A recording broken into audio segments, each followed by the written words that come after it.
আর শাহী AID থেকে আপনি লিখেছেন সঠিক সময়ে ফজরের সালাত আদায় করতে পারি না, এটা কাজা পড়লে হবে? ফজরের সালাত আপনি সঠিক সময় আদায় করতে পারেন না, এটা যদি নিয়মিত হয়ে যায় তাহলে সেটা কোনো অবস্থায় গ্রহণযোগ্য নয়।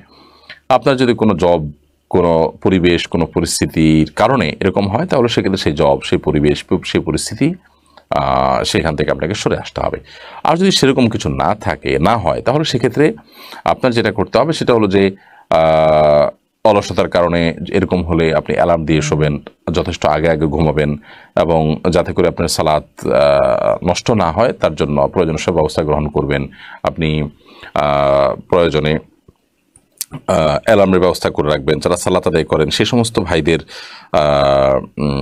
সমস্ত ভাইদেরকে দিয়ে আপনি ফোন করাবেন। এক কথায় সালাত আদায় করতে হবে।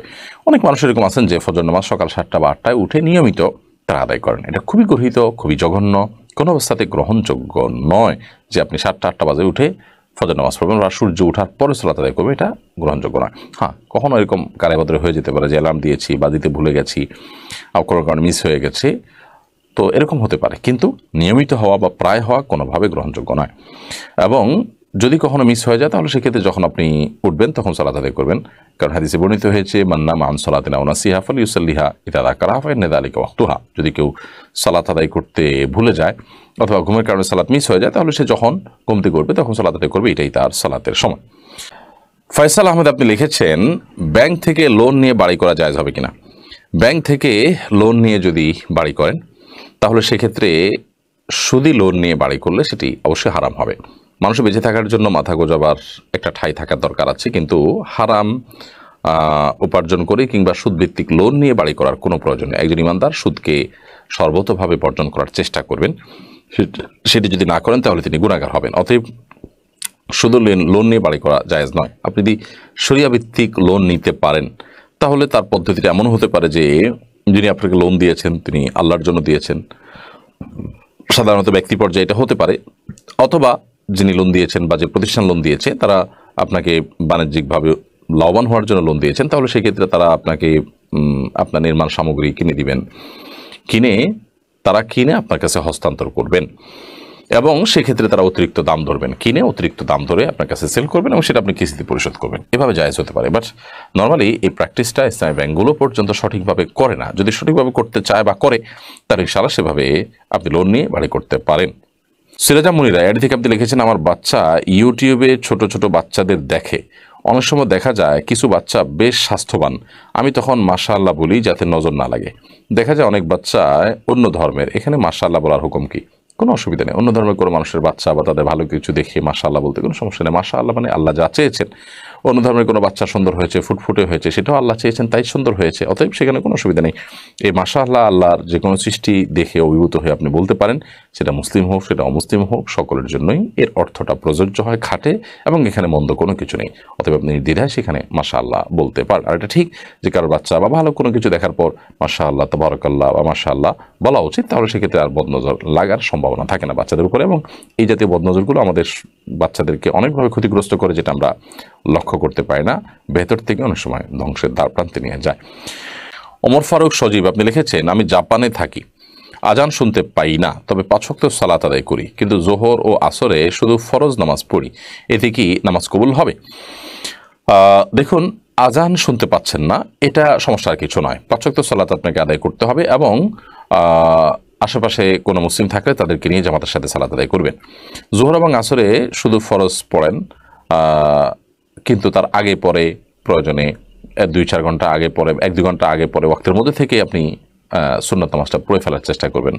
নিয়মিত সুন্নত নামাজ তরক করা এটা অপূর্ণতা। যদি আপনার ফরজ আদায় হয়ে যাচ্ছে, আপনি দায়মুক্ত হয়ে যাচ্ছেন, কিন্তু কিছুটা অপূর্ণতা থাকছে সুন্নত আদায় না করার কারণে, যেন সুন্নতটাকে আপনি ফাঁকে ফোকরে পড়ে ফেলার চেষ্টা করবেন।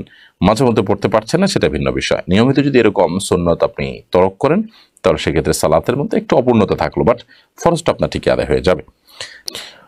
নীলা জাহান নীলা আপনি লিখেছেন আমার ছোট বোনের বয়স অনেক হয়ে গেছে, কি আমল করলে তাড়াতাড়ি বিয়ে হবে জানালে উপকৃত হতাম। বোন নীলা জাহান নীলা, আপনার বোনের বিয়ের জন্য প্রথমত অনেক সময় ব্ল্যাক ম্যাজিকের মাধ্যমে জাদুকরদের সহযোগিতা নিয়ে অনেক অসাধু মানুষরা বিবাহ বন্ধ করে রাখে। সেরকম কিছু হয়েছে কিনা আপনি ভালো কোনো রাখির স্বর্ণপন্ন হতে পারেন, অথবা সোশ্যাল মিডিয়াতে রুকিয়া গ্রুপগুলোতে বিভিন্ন রকমের রুকিয়ার পরামর্শমূলক আমল দেওয়া আছে, সেগুলো আমল করতে পারেন। আর যদি সেরকম কিছু মনে না হয় তাহলে সেক্ষেত্রে স্বাভাবিক কারণে হয়ে যেতে পারে। অনেকে একটা নির্দিষ্ট বয়স যখন বিয়ে দেওয়ার জন্য অনেকে আসে প্রস্তাব নিয়ে, তখন এগ্রি করেন না এবং অবহেলা করেন। একটা বয়স পার হওয়ার পর দেখা যায় যে আর প্রস্তাব খুব বেশি একটা আসে না। এটা তো খুবই আপনার দুঃখজনক একটা বিষয়। এটা হয় অনেক ক্ষেত্রে। এরকম যদি হয় তাহলে সেক্ষেত্রে যেটি করতে হবে যে আল্লাহ তাআলার উপরে ভরসা করে নিজেদের চেষ্টা চালাতে হবে, চাহিদাগুলোকে কমায় আনতে হবে, যত সম্ভব শুধু ভালো ছেলে পেলেই বিয়ে দেওয়ার মানসিকতা থাকতে হবে, এবং দোয়া কবুলের সময়গুলোতে দোয়া করা, যেমন জুমার দিন আসরের পরে, তাহাজ্জুদের সময়গুলোতে বিশেষ করে আল্লাহ তাআলার কাছে দোয়া নিবেদন করতে হবে। আমাতুর রহমান লিখেছেন, বাজারে আপনাদের কয়টি বই আছে? বইগুলো সংগ্রহ করতে পারবো কিভাবে?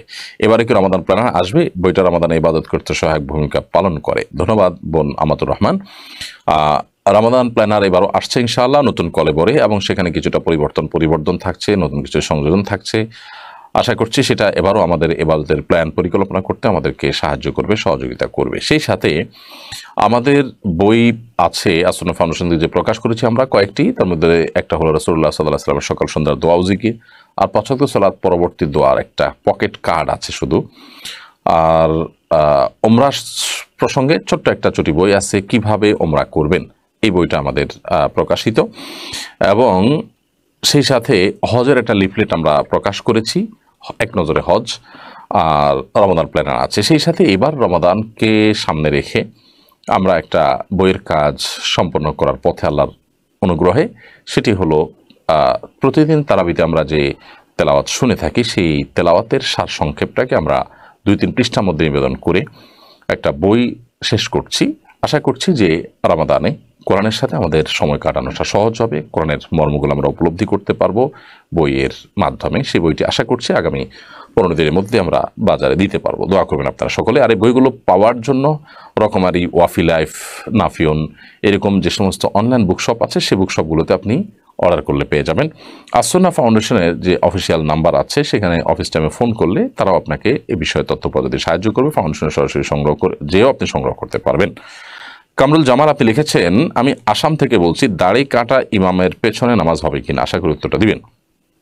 দাড়ি কাটা ইমামের পেছনে নামাজ পড়লে আপনার নামাজ হয়ে যাবে, বাট এরকম ব্যক্তিকে ইমাম হিসাবে নিযুক্ত করা অনুচিত। এরকম ইমামকে ইমাম হিসাবে নিযুক্ত করবেন না কর্তৃপক্ষ।